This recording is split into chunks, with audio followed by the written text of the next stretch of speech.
Jodi Dinnerman, chiropractor, mom, CrossFit athlete, new business owner of Soup, staffless women in practice. Isn't the word entrepreneurial in there somewhere? Staffless entrepreneurial women in practice. Oh, Soup. Okay, great. Rolls off the tongue. Soup, and BGI community member for as long as forever. And Jodi is a rich resource for so many reasons and things. And when I put out the call for help to help some people get through this phase of feeling like there's just too much going on and they're overwhelmed by everything that they can feel, they are drawn to GI because they're able to feel sort of things on a more subtle level than perhaps what is required of them in sort of a mechanistic move the bone approach. And so they're attracted to it, but they're also a little repelled by it because it's like, oh my God, I can feel way too many things. I can feel it in my system. It's too much. And what do I do? So you said, I can jump on a call and do this with you. And so here we are. And so I just want to thank you for being willing to give up your time in the midst of all of this madness and helping. Thank you. You got it, Amy. All right. So we're going to do some quick, fast fire questions. But I have to talk slowly. Correct. Okay. That's good that you remembered that. I'll catch slow. Okay.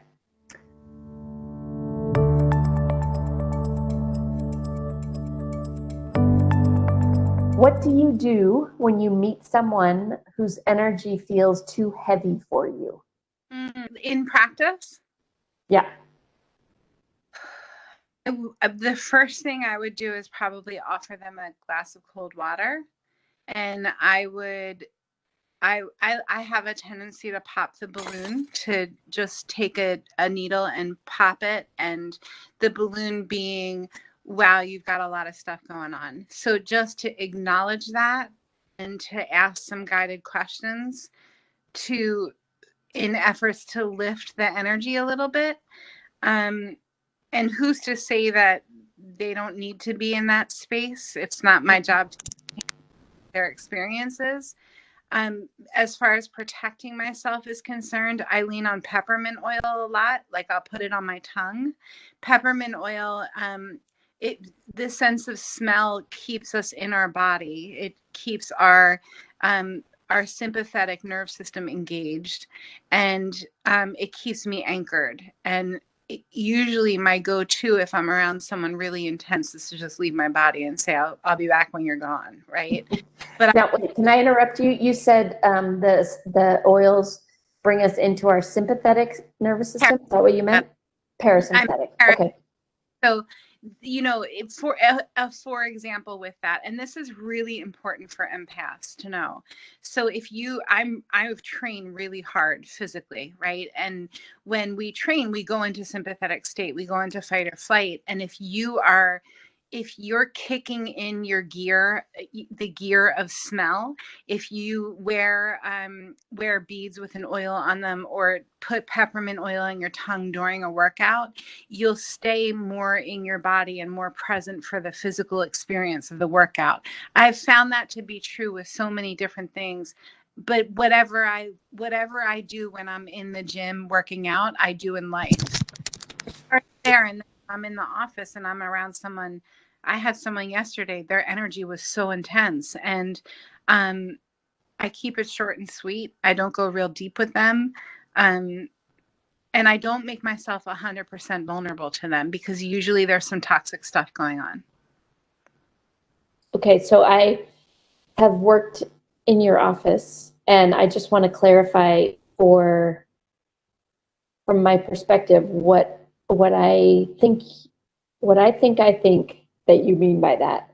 Which, when you say you're not going to go too deep with them, it's not like you're going to give them a different kind of adjustment or you're not going to fully engage with them. It's just that you have you kind of raise your boundaries a little bit and you shift your interaction into a way that is not guarded, but contained, It's perhaps. kind of when I'm with a practice member, I have a coat on, and some of my practice members, I shine my coat wide open, and some of them I only open it a little bit, depending on how safe I feel. Maybe it changes my adjustment. I don't know, but maybe that's perfect. Mm-hmm. Maybe that's all that moment. I just wanted to explain it wasn't like for the people that are energetically intense, you're going to start doing a 1 minute Gonstead adjustment and throw them out the door. Like it's not going to change from the outside perspective what's going on. I'm not going to say that I haven't done that. Okay. Yes, of course.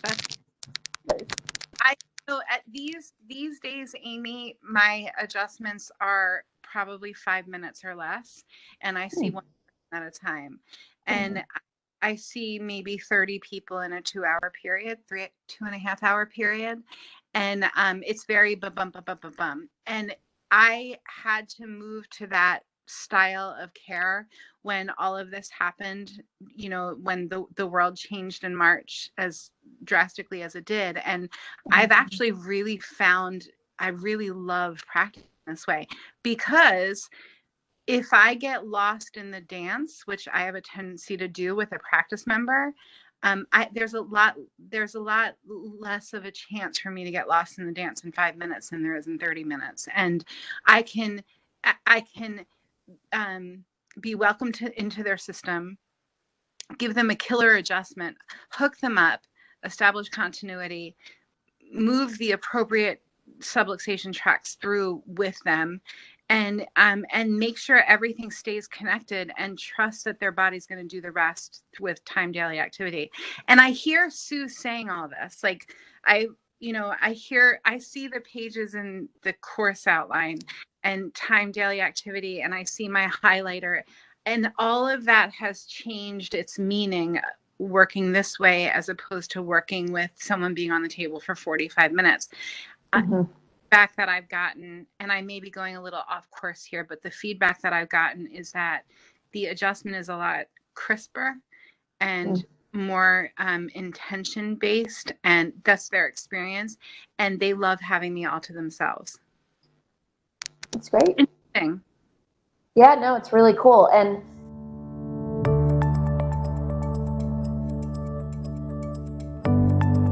so let me ask you, just along that line, do you find that the questions that you kind of walk into the adjustment with are different? Are you setting up your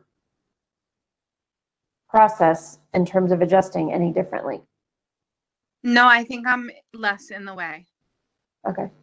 I think I know I move really fast in the world, and I think knowing that I only have 5 minutes, it's like, all right, let's just get this done. Show me what you got. Show me what needs to be shifted or supported or released. And it's nice. It feels congruent with what's happening. People don't want to be there.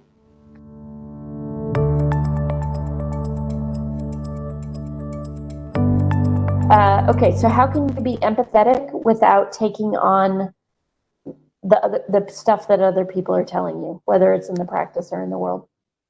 Sometimes I can't. Sometimes someone walks in and I'm not planning for their stuff to be so pungent, and it hits me right between the eyes. Most of the time, I'm able to separate myself from the experience. What do I mean by that? I'm able to keep objectivity in the dance. I'm able to be in like a third. There's me and that person and our dance, and then there's me watching dancing. It's kind of like the coronal plane, right? Like it's like I'm hanging, watching the whole thing move as a system. And as long as I can stay there and not be so involved in the dance,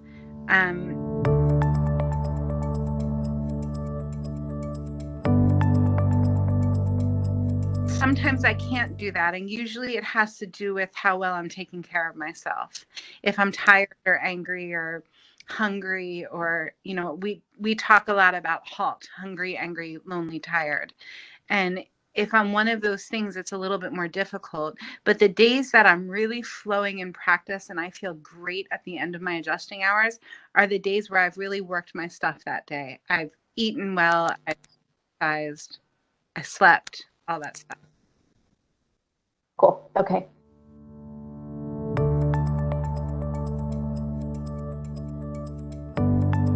How can you communicate to people that you'd prefer not taking them on in the practice? And do you feel that as a healthcare provider, you are obligated to help everyone? Absolutely not. I'm weird, and what I do is weird, and it doesn't resonate with everybody. And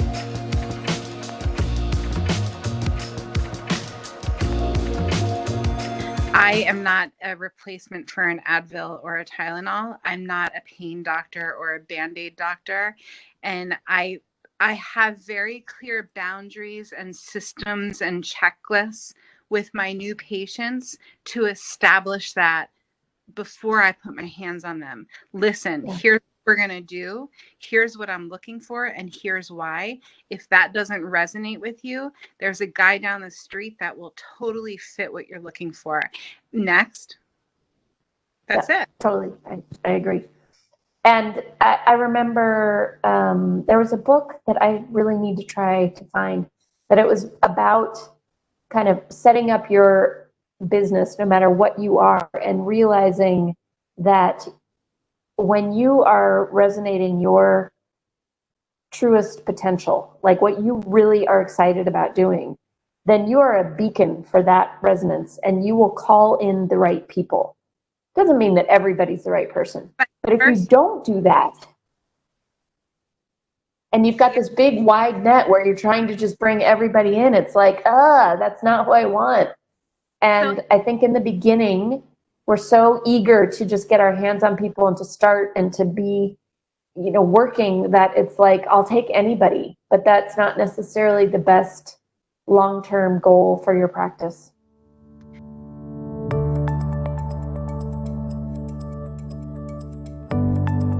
So one of the things that I do with my students, I have an online school for women in practice who don't have staff. It's called Soup School. And one of the things that I do with my students is I have them walk through a series of exercises to discover who their avatar is. Avatar meaning their ideal person that they serve. And really, I want my students to know what this person looks like, what their education is, what words they use, what words they hate, what smells they hate. I mean, I want you to know everything about this person, so that A, all of your marketing efforts speak to that person. B, you know where to reach that person. And C, you know when the person sitting in front of you is not that person.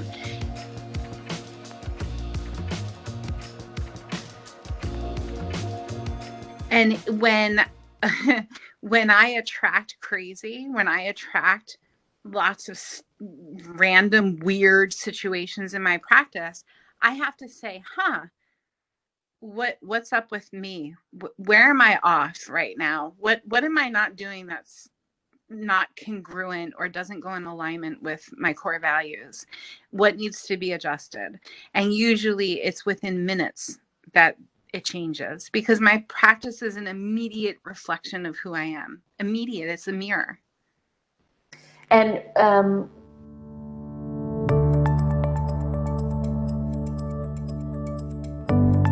so if somebody hasn't gone through the process of determining their core values in their practice, how important do you think that is? 150 million%. Is that it? Yeah. So you want to know, what are your core values? How do you connect to your core values? Through what I call anchors and rituals. What is your practice mission statement? What's your statement to the world about who you are and how you practice and why you do it that way? And what in your world right now, what in your practice right now isn't holding up a candle to those standards that you're setting? Those are the things that you need to let go of and delete.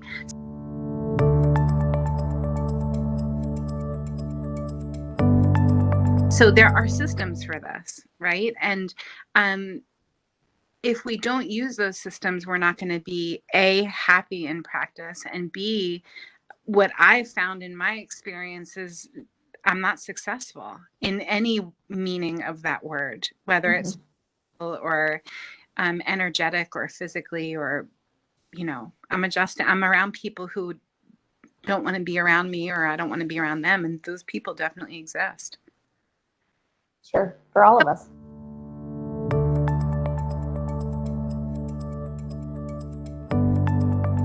Half of the people are going to love what you do and half of them are going to hate it. And it's really none of your business which one they are. You just do you. That sounds like a high number. I don't know. I lean on 50%, and if I'm pleasantly surprised, cool.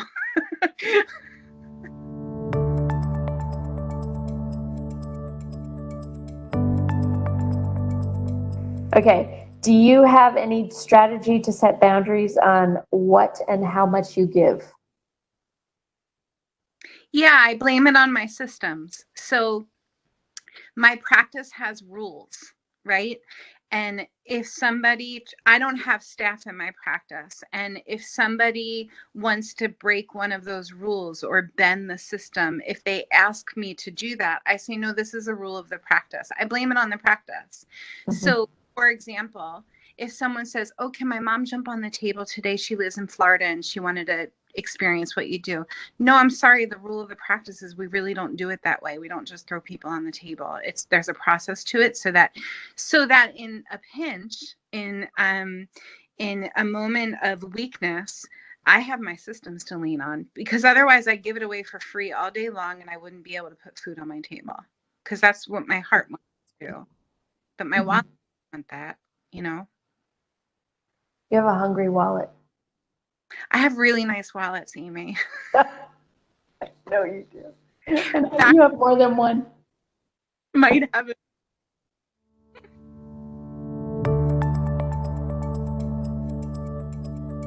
Go to stafflesspractice.com, and that's what we're creating is the solution, in my opinion and understanding.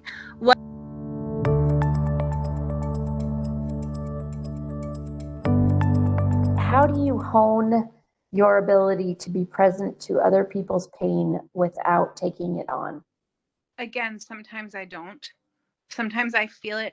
You know, when I was new in practice, I was in pain all of the time and I thought I was sick. And what I came to recognize was that it wasn't my pain that I was feeling, it was the people that I was serving. So I think now it's kind of like, I recognize it, I ask, it's a very quick process. I recognize it, I ask, is this mine or theirs? Usually it's theirs. And then as soon as I acknowledge that, I let it go. It's almost like their body needs to present to me, because I am an empath, and their body needs to present to me what the experience is of this tension pattern, of this subluxation tract, whatever it is that we're working with. And I need to feel it on that level to connect with it, and then to let it go. It's just a quick glance in the mirror and then see ya. Sometimes, again, I'm not able to do that, but usually I am.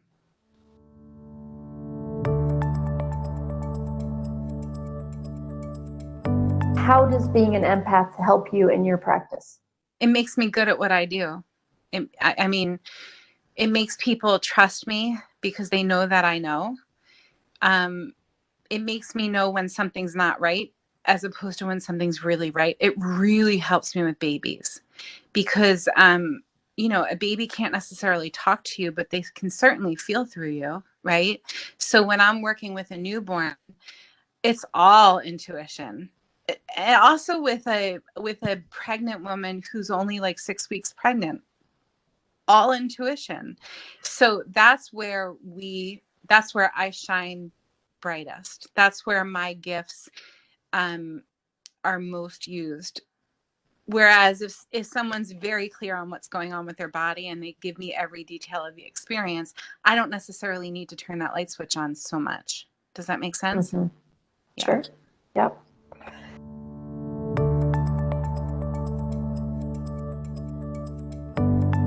What do you do to ground yourself before you begin a shift? I work out a lot and I eat chocolate. Okay, so you're moving your body, you're nourishing yourself. I chew a lot of Anything else? gum. I chew a lot of gum. I use peppermint oil a lot. I wash my hands a lot. Every office I've ever had, there are a couple of rules. There has to be a sink in the office because I need the water on my hands and I need fresh air. So I breathe fresh air all day long. I used to vape. I used to vape a lot, like vegetable glycerin, and that would ground me. I thought it would ground me, but it's really toxic stuff. So I let go of that. What else do? I have music going and I'll change the music if I need to change the channel. That's huge. Huge. So if I have George Winston, who's really beautiful piano, like water, real watery, and I need something grounding, I'll change it to like chanting or Native American music, so play with your music. Let that be a tool. You're laughing at me. Why are you laughing? I'm laughing because I'm so ridiculously American. No.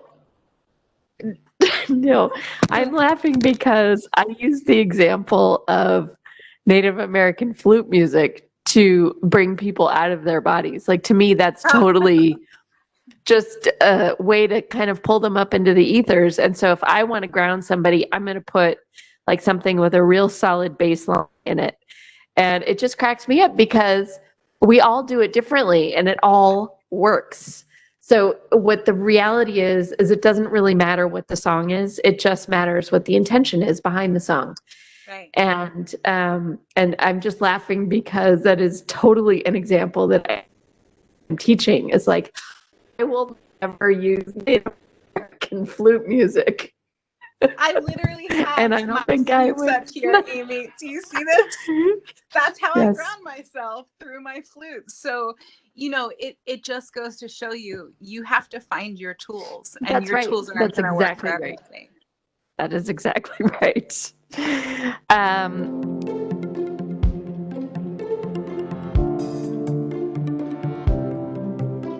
do you finish your shift so that when you leave your office, you're done? I wipe everything down, like clean slated. I make sure everything is in its place. I'm very visually oriented. I need things to be neat and just right. So I make sure my front desk is wiped down. Everything that needs to be put away is the trash. I create order before I leave, so that when it's kind of like when I wake up in the morning, the first thing I do is make my bed every morning, so that every time I walk into my bedroom, I feel a sense of peace. I do the same thing in my office. I make sure everything is good to go for the next shift. And I've never not done that. Like, that has been a ritual of mine really since day one. Take care of your space. Make sure it's beautiful and clean. There's nothing worse than going into a dirty chiropractic office. And I have, and like, I can tell that they're not cleaning their tables and not washing their hands. It freaks me out. I feel like I'm taking on everybody's stuff who was there before me. So I want to give that clean experience to the next person. Fair enough, particularly now.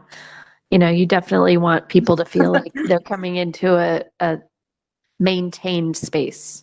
Yes.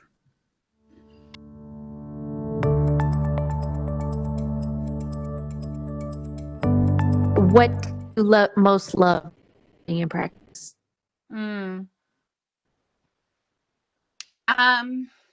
That's a really good question. The opportunity to be part of something really big. I think that my experience is what we do is one of the few things that really connect man the physical with man the spiritual. And it keeps me connected to people who I've loved in my life who are no longer here physically, who have been lovers of chiropractic. It makes me feel like I have a sense of purpose and value. And I really feel like what I do is huge. It really helps people. and I'm honored to be a part of the dance. It's freaking awesome. Can you say freaking? Oh yeah, totally. Absolutely. What do you wish you knew as a young chiropractor that you've learned in your time in practice? I wish that I invested more money. I wish that I knew to trust my gut when I got a no or a yes, especially when it comes to having people work for me, associates, staff. Those are my big ones. Okay, that's great.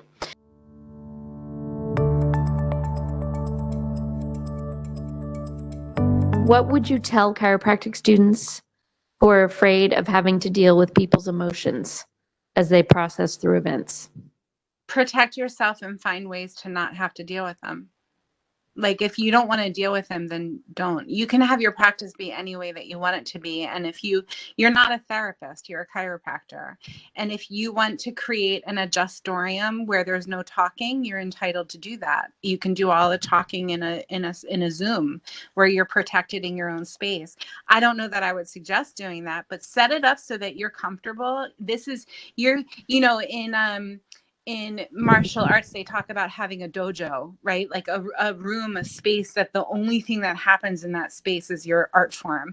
That's what your office is. It's your dojo. It's the space where you give the world your gift. And if there are things that don't resonate with you, don't allow them in that space. You set the rules. It's one of the few places that you can do that. It's true. So you're the third person that I've talked to, and you're the third person who has talked about the importance of creating a space that is congruent with your vision of what you want to do with your practice. My question now is, for somebody who's working in somebody else's space, how do you create your own resonance within somebody else's walls? Do you have any suggestions for that? I don't, because I've never worked in another person's space before, because I never could. I feel like there are two types of people in the world. There are people who can work in other people's space, and there are people who can't. And I'm definitely the latter. But then there are people like you, Amy, who you shine wherever you are. It doesn't matter if you're on an airplane or in somebody's office or wherever you are, you're comfortable doing you. And then it's between your ears. Your comfort level is between your ears. It's not an external thing. It goes with you wherever you are. I'm having a vision right now of our airplane trip when that baby was gonna absolutely cry its whole head off, and it was like everyone on the plane was freaking out, and Jodi just walks over with her mint oil and says, "Can I have your baby?" And just walks away with the baby, starts adjusting it, gives it back to the parents, like totally pacific, tranquil, gooing, awing. It's all good. I had a migraine. I was gonna die. Like I threw up. You have to listen to the inner voice that may bring you to a place that's not comfortable. I do not have the ability to hold back. I just go for it. If my inner voice tells me to go walk up to that mama and grab that baby, I'm going to do it. And I do it. And so far, so good.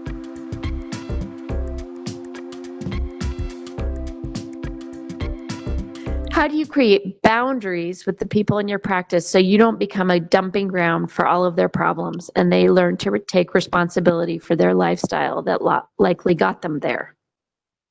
Keep it short and sweet. Practice in the mirror saying things like, "I'm sorry, that worked for me," or "that doesn't feel good." Just have short and sweet things that you can say, that you can pull out of your back pocket. "That doesn't work for me right now." And don't make them accusatory. Make it comments that talk about you and your experience. "I'm sorry, we need to move on." I've gotten really good at it. It's good. I feel like you're about to hang up on me. I'm right here, Aim. So give me an example of when you're going to use that. "I'm sorry, that doesn't work for me." Who gets that? Yeah, I just used it this week. A mom comes in with her 4 kids, and one of them is there for an adjustment, and they all hang out in the room that is needed for the next family. And they say, do you mind if I nurse her just for a few minutes? And I say, I'm sorry, that doesn't work for me. The next person's about to come in. That's it. See ya. Go figure it out. Love you. And That I would have a be an weaver example. that probably has, knowing you, 4 pillows that are designed for breastfeeding, and there's Oh, lots yeah. of places you can do that. You're not No, I saying you have can't 3 do waiting that here. rooms. Go to Yeah. another one. Yeah. Sorry, that doesn't work. I need this space. I used to lean on staff to do that for me, and it never went well. Hmm. Well, they don't care as much as you do. They're not. It's not the same level of investment. Or they may be so codependent that they don't want to hurt that person. Okay, I feel like we've done a great job. Is I there think anything we else you want to say? I think we rocked it out for an Yeah. impromptu interview Yes, from New absolutely. Jersey. From New Jersey, live from New Jersey.